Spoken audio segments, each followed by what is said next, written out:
بسم اللہ الرحمن الرحیم۔ السلام علیکم ورحمۃ اللہ وبرکاتہ۔ ناظرین کیسے ہیں آپ لوگ؟ ابھی میں آپ کو بتانے جا رہا ہوں کہ یہ نظر بد کیا ہے اور یہ کیسے لگتی ہے اور پھر اس کا کیا علاج ہے، نبوی طریقہ اس کا کیا ہے۔ تو آپ سن لیں، چند باتیں میری سن لیں۔ نمبر ایک تو احادیث کا مفہوم ہے، اللہ تعالیٰ کمی بیشی معاف فرمائے کہ یہ نظر بد برحق ہے، یعنی کہ نظر بد جو ہے یہ لگ جاتی ہے۔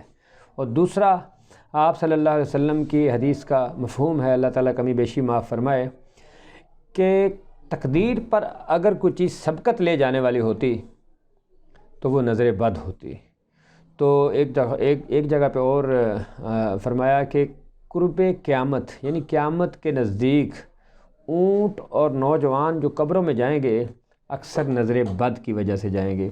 اور ایک اور بات نوٹ فرمائیں کہ اپنی یعنی والدین کی نظر بھی اپنی اولاد کو لگ سکتی ہے۔ اس وجہ سے جب بھی آپ اپنی اولاد سے پیار کریں تو یہ کلمات ضرور دہرائیں کہ ماشاء اللہ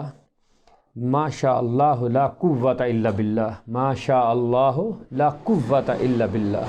ایک دفعہ نبی پاک صلی اللہ علیہ وآلہ وسلم کی بارگاہ عالی شان میں حضرت جبرائیل امین علیہ السلام آپ حاضر ہوئے، اور آپ صلی اللہ علیہ وسلم کچھ پریشان تھے۔ تو وہ جبریل امین عرض کرنے لگے، یا رسول اللہ آپ کیوں پریشان ہیں؟ تو نبی پاک صلی اللہ علیہ وسلم نے فرمایا کہ شہزادے جو جنت کے سردار ہیں، حسن حسین میرے پھول، یہ بیمار ہیں۔ تو جبریل امین عرض کرنے لگے، یا رسول اللہ آپ کیوں نہیں وہ دعا دم فرماتے ان کو جو ابراہیم علیہ السلام، سیدنا ابراہیم علیہ السلام اپنی اولاد سیدنا اسماعیل اور سیدنا اسحاق پر دم فرمایا کرتے تھے۔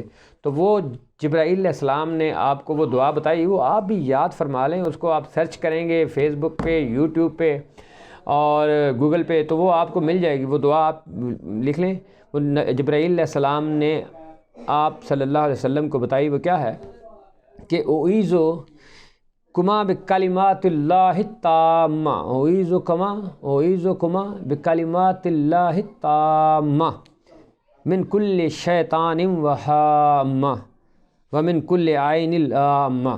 یہ اپنی اولاد کو اللہ کی پروٹیکشن میں دینے کی دعا ہے۔ تو جب نبی پاک صلی اللہ علیہ وسلم نے یہ دعا فرمائی اور دم فرمایا تو دونوں شہزادے اسی وقت ہی ٹھیک ہو کے کھیلنا شروع ہو گئے۔ تو جب بھی آپ کے بچے بیمار ہوں تو آپ یہ دعا ان کے اوپر دم کریں۔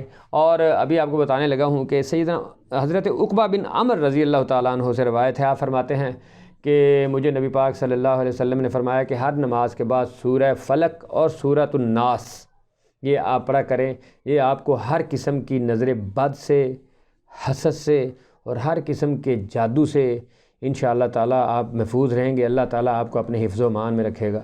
ہر نماز کے بعد سورہ فلق اور سورۃ الناس قرآن مجید کی آخری 2 سورتیں ہیں، ان کو ضرور اپنائیں، ہر نماز کے بعد یہ پڑھیں اور دوسروں کو بھی بتائیں تاکہ ہر ایک حسد سے، جادو ٹونے سے اور نظر بد سے بچا رہے۔ Thank you very much for watching and please share it for others. Thank you very much.